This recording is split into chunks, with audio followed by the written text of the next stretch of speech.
Hello, hello. It's Holly Rustick here with Grant Writing and Funding, and welcome to the Grant Writing and Funding podcast. I'm really excited today. We are on episode 193, and as promised, I have Mr. Sean Kosofsky with me today. He is known as the Nonprofit Fixer, and he has been actually on the show before. And I actually love collaborating with Sean because of all of your amazing contributions to the nonprofit world. So welcome to the show, Sean. Thanks so much. Excited to be here. Hey. All right. So, and Sean is just really amazing, that you come back on because you really talk about board development. You're an executive director yourself, and you've been involved for many years, about 25 years in the nonprofit sector, doing different types of activism, really involved in climate justice and a lot of different movements that you personally have just been passionate behind. And then, of course, being an executive director yourself and leading your company, the Nonprofit Fixer, to help the problems that you've really overcome. And you see a lot of the different executive directors and board directors struggle with. So I just want to commend you. And I just want to say that a lot of people out there are anxious and excited to listen to this one today, because you're going to be talking about how to actually utilize that fundraising, that development committee that the board has or should have. So welcome again. I'm really excited to get started on that. And for all of you guys listening out there, do jump over to grantwritingandfunding.com/193 to get all of the show notes today. And we also have something else coming up. Sean, you want to talk about that a little bit, what we have coming up in the next couple of weeks? Yeah, coming up in early November, on November 3rd. I'm in Eastern Standard Time here in New York. I used to live in San Francisco, now I'm in New York, so still getting adjusted to that. But on November 3rd, we're doing a really great training about boards and how to engage your board. To turn the whole organization around, you need a strong board. And so the title of the training is Transform Your Board in 90 Days, because the tools and the tips we're going to talk about can really be implemented and put into effect in 90 days. And so it's a really important and effective training for folks in a very tight window. And you'll get some freebies that day also, but people have really loved this training.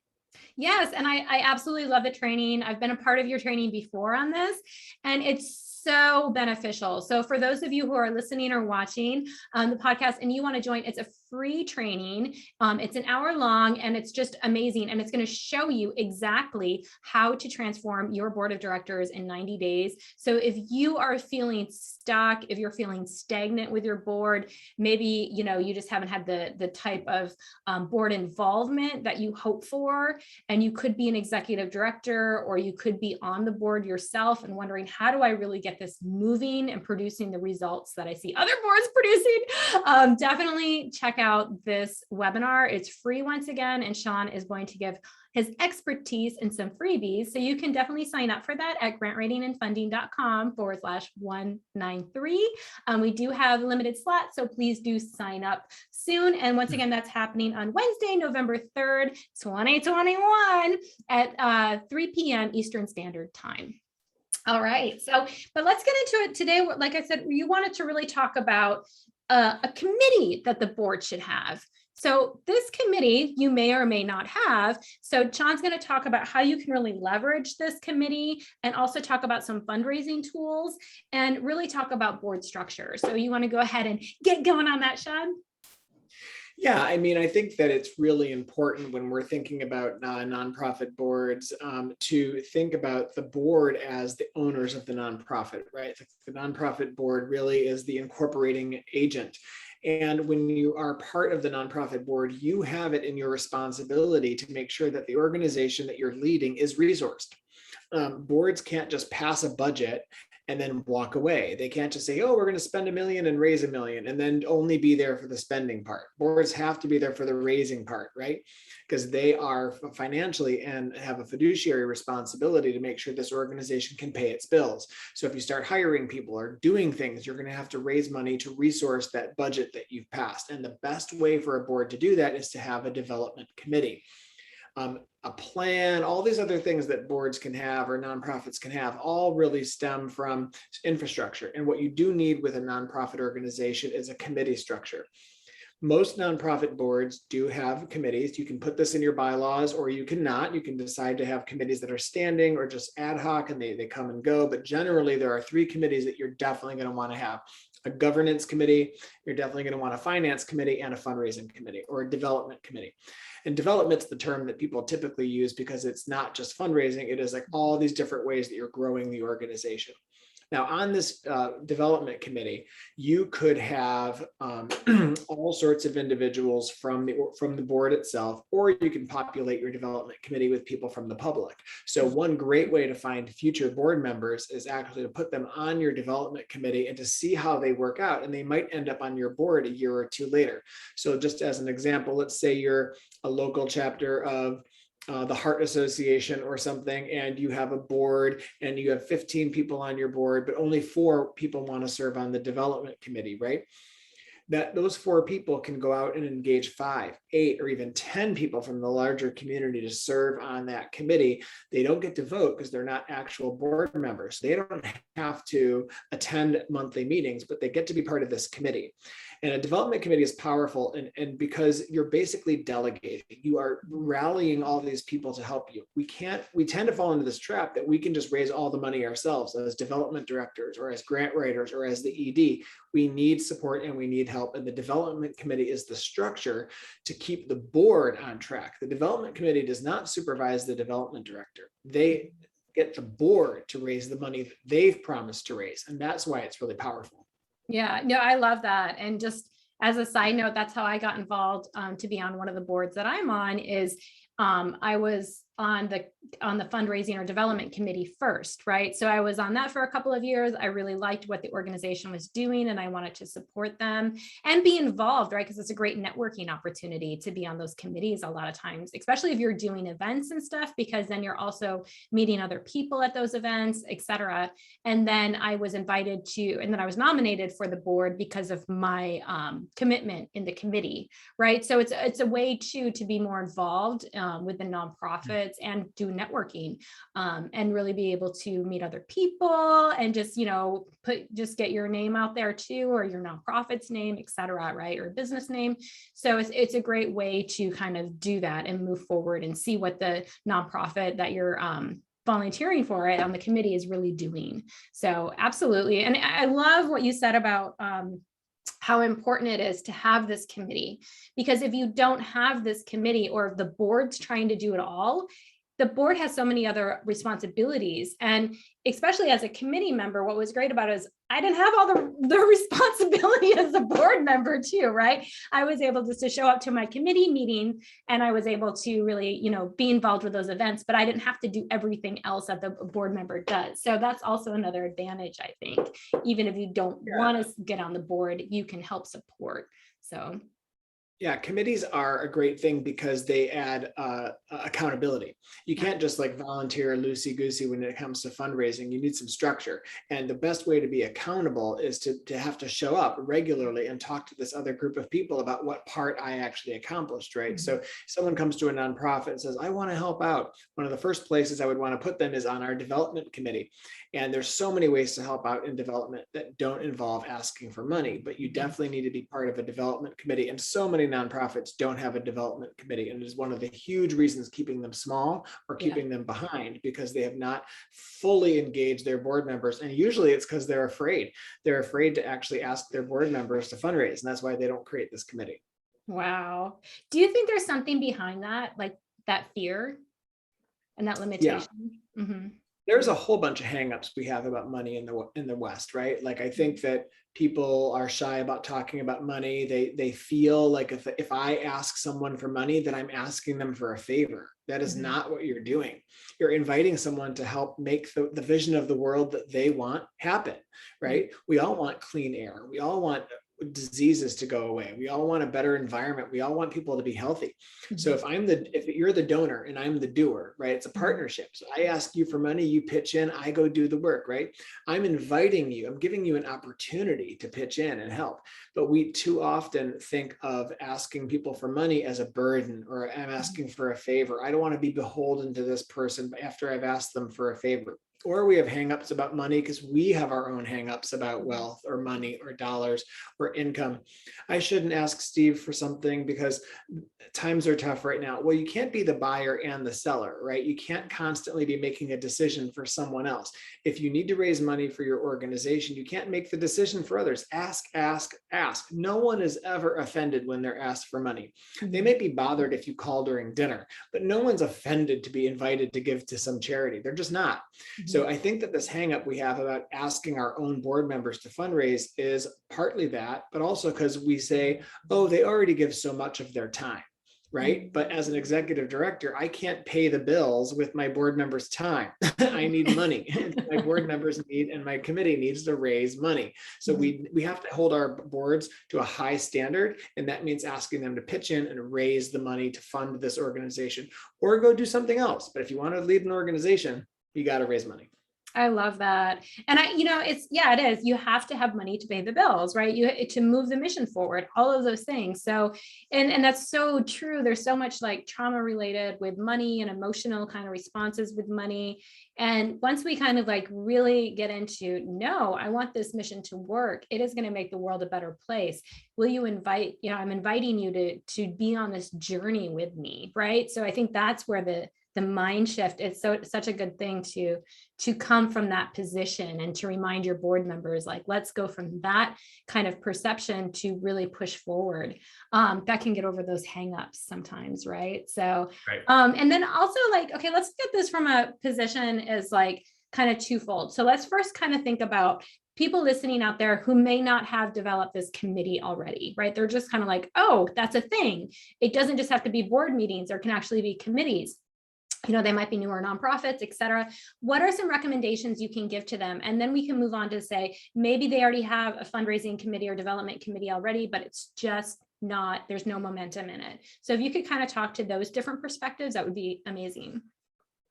Yeah, I think the first thing to do is to consider an entire board structure, right? So a board needs to have officers and it needs to have at-large members. That's pretty easy. Normally it's in the bylaws, but you can do this independent of the bylaws.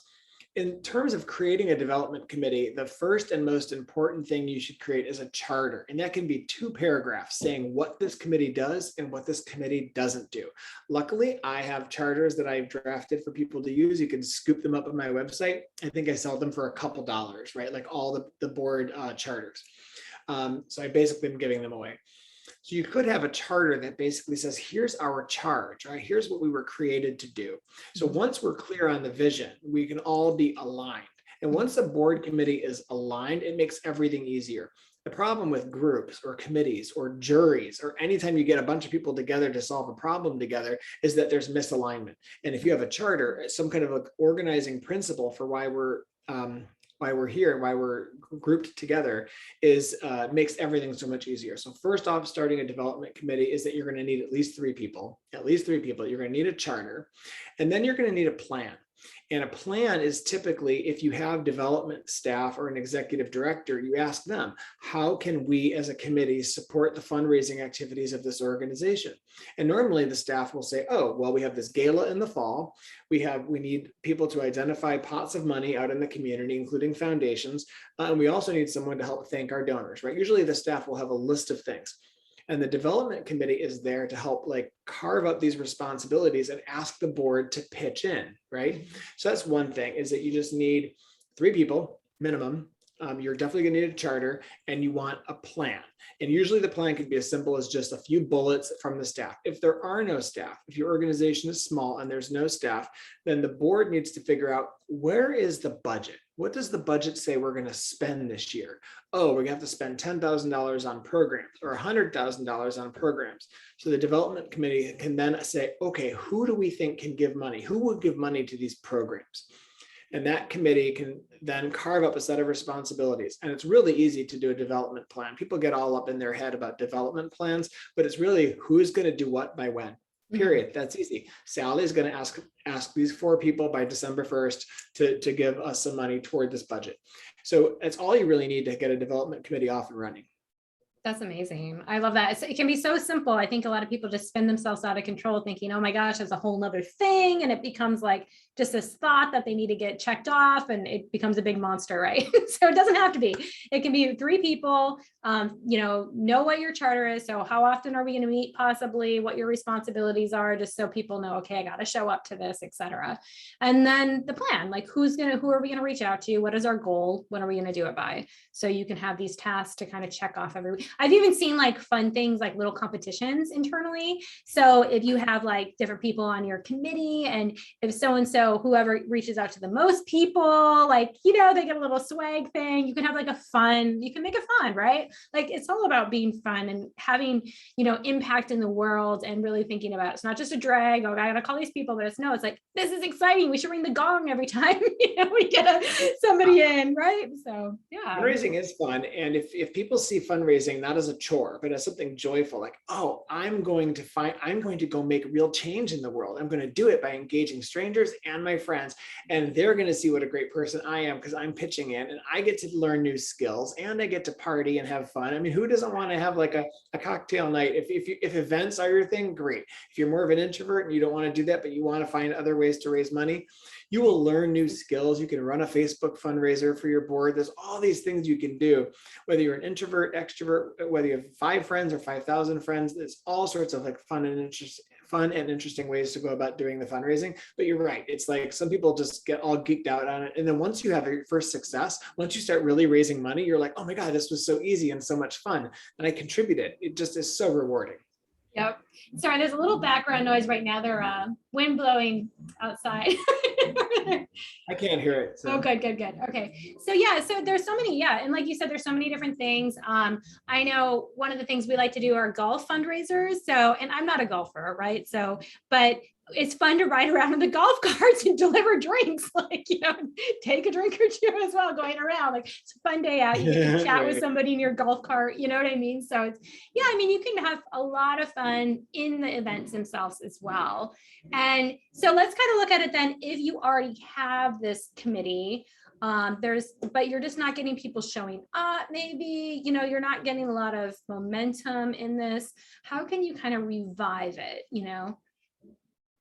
So typically what happens is so whenever you have a group working on something, there's something called social loafing. Social loafing is a social science term for as groups get bigger, they get lazier. And what that means is like if you're in that's so cool. Oh yeah. Like, oh, I don't need to show up for the board meeting. They're going to have quorum without me. You just tend to get lazier because you think someone else is going to pick up the slack. It's that same old joke about when no one wants to be part of a study group, like a group project in high school or college, because someone's going to end up taking on all the work, right? Mm-hmm. Whenever you start adding more and more people to a group, someone's going to get lazy. And it's actually just part of how we are. And so if everyone's walking around town square and there's some person that just tripped or fell or something like that, or someone that's hurt, we tend to walk by because we think someone's going to handle it, right? We tend to just, so with the larger the group, the more we abdicate responsibility because we assume, of course, someone's going to help this person, but I'm in a hurry, right? So if you understand the nature of groups, you can work to undermine that temptation by telling board members on the development committee, hey, we know that it's going to be tempting to call in and say, I can't attend this meeting. I know it's going to be tempting to skip the meeting. So one way to get higher attendance at meetings is to schedule them 12 months out.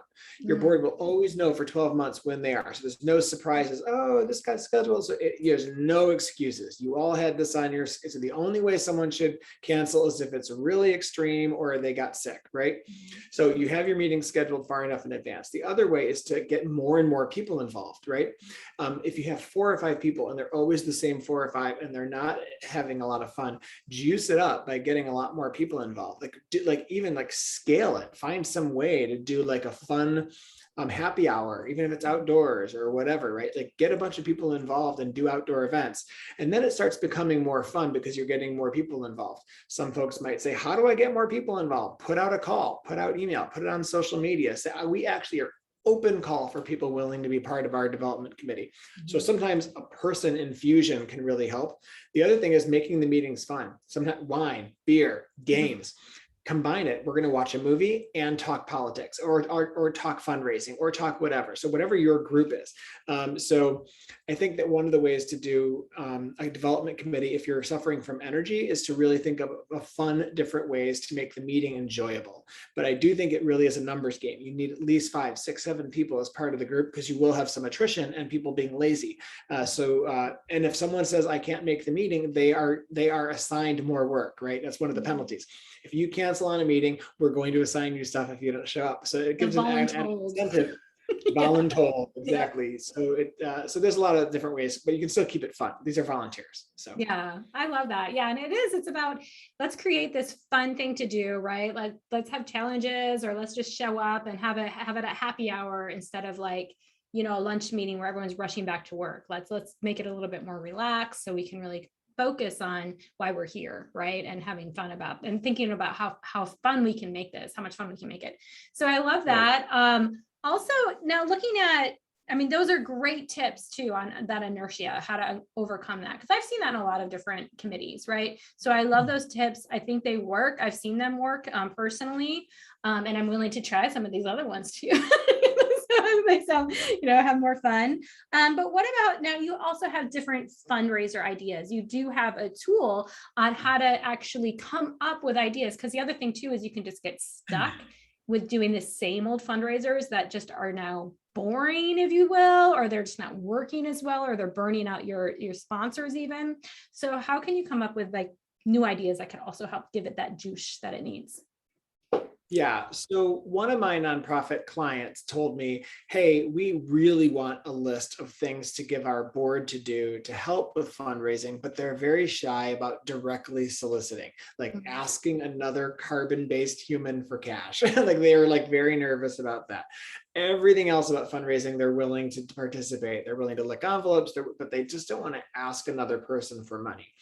And I was getting this kind of concern from so many groups. So I finally spent days compiling with my team over 100 ways that boards could pitch in for fundraising without actually asking another person for cash. And there's a huge list. Again, it's like 115 or 117 on the list now.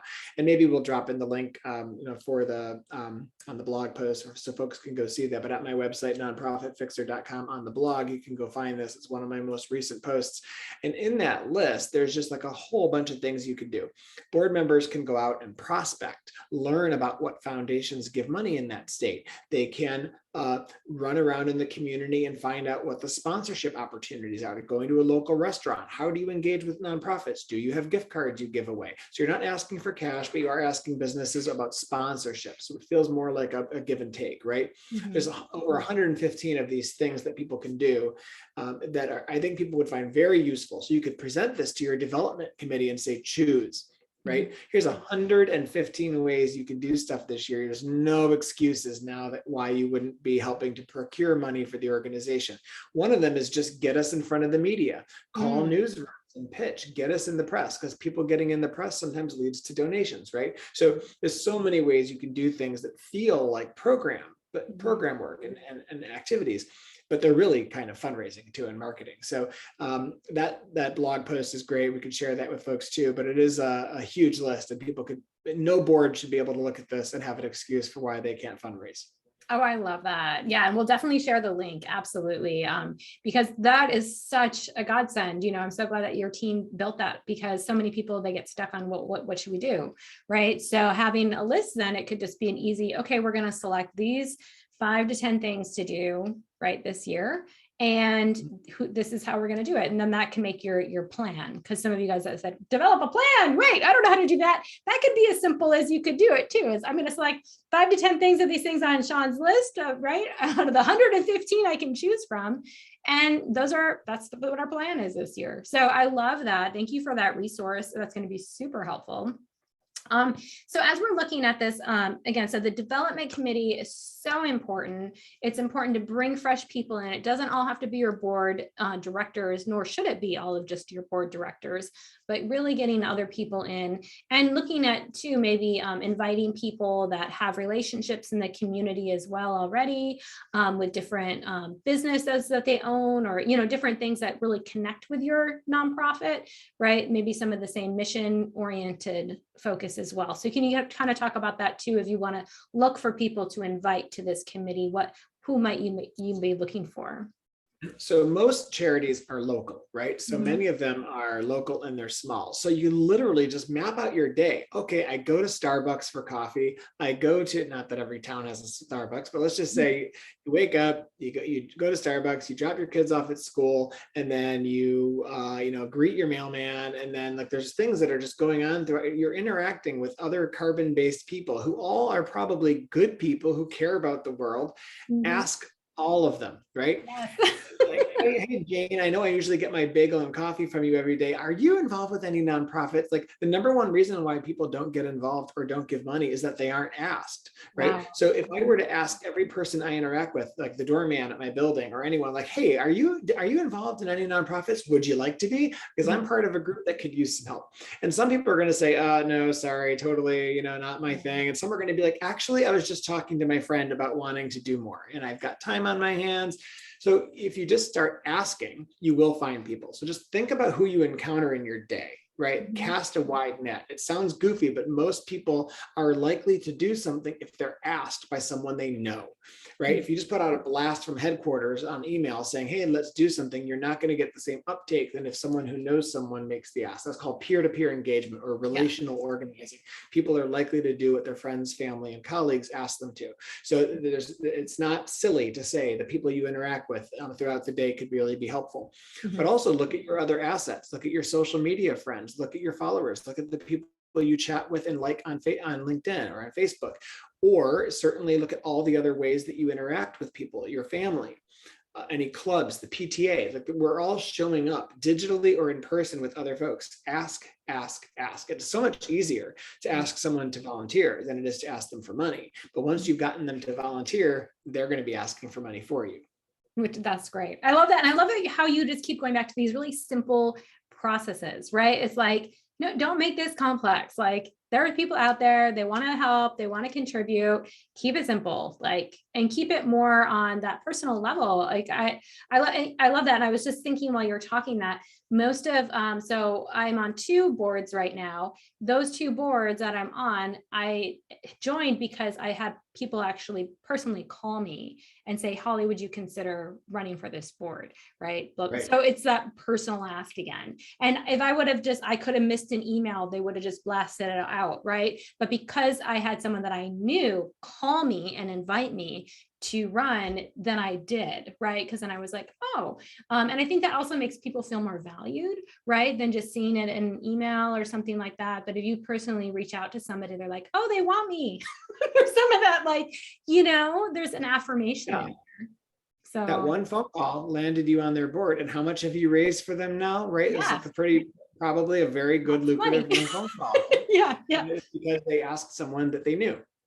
Exactly. So I think that can be very simple, but simple is powerful in these circumstances, right? So it's so good. So before we close out on this, I really want to also talk about, is there anything else you want to add to this specific subject? And then if we could just talk a little bit more about the how to transform your board in 90 days, just to let people know again that that's coming up. Sure. Yeah. I mean, the last thing I'll say about development committees on the board is that it really is the most important committee of the board.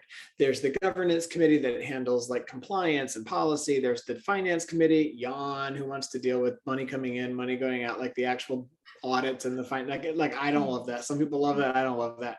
The most fun part of an organization is the development committee. There's fun literally in the name fundraising, right? So if you think about the fact that we're coming out of COVID now, life is starting to return. There is an energy out there for connecting in person. There is money to be had. The economy is strengthening. Like on a lot of levels, now is the time to be activating a development committee if you don't have one, because the time people are just itching to feel a sense of connection. And part of the ways they connect is through charitable causes. At the beginning of COVID, people were like all worried about asking for money if it wasn't for disease or if it wasn't for COVID or for frontline workers. But charities were just bombarded with cash because people were just so empathetic and wanting to be connected and feel useful. So now is the time, anytime is the time, but now is the time to activate a development committee and get involved. Absolutely. I love that. Yeah. And you're right. I mean, people want to be out connecting in meaningful ways right now, right? We've been so isolated for so long that we're yearning for that connection and for that contribution, and to be like, no, though, looking at so much, through the pandemic, it's been very, a lot of mental health issues, right? A lot of just like, wow, trauma. So now looking at the hope that we see that nonprofits provide is so inspiring, and it can really help with mental health and just with changing our kind of outlook on life. So I love that. Yes, definitely get involved. For you nonprofits out there who are wanting to start or revive your development committee, I hope you use these tips and let us know if that is helpful for you. I know it's definitely, I was taking notes, so it's really good. And just before we close out, I did want to just invite you all to Sean's upcoming webinar. I mean, definitely, I know you guys got stuff out of this today. You're going to get even more out of that because you're going to be talking about the money, the mindset, and the mission, right? So we're really going to be looking at how to transform that board, not just your development committee, but your entire board. And Sean's going to give away some goodies for that. So once again, that is Wednesday, November 3rd, and it's at 3 p.m. Eastern Standard Time. You can definitely sign up. It's a free webinar. You can sign up at grantwritingandfunding.com/193, and also get some of the links to the fundraising tool that Sean talked about today and to Sean's website as well. So we'll have all of the show notes and the video there as well. So anything else you want to add, Sean, today before we close out? No, just I want to thank everyone out there who's doing great work in fundraising. For all the people that don't say thank you. It's like a thankless work at times, raising money for great causes. So thank you all, and thank you, Holly. Yes, you're so welcome. And where can people directly reach out to you again, Sean, as well? Definitely at nonprofitfixer.com is my website, but you can also email me at Sean, SEAN, at mindthegapconsulting.org. Awesome. mindthegapconsulting.org. So .org. So that is great. Thank you once again for coming on the show again. And I'm sure we'll have you plenty in the future as you just contribute so much to the nonprofit sector. Thank you for your time today. And I will see you at that webinar. So I'm really excited about that as well. Awesome. Great to see you too. All right. Bye-bye. Bye.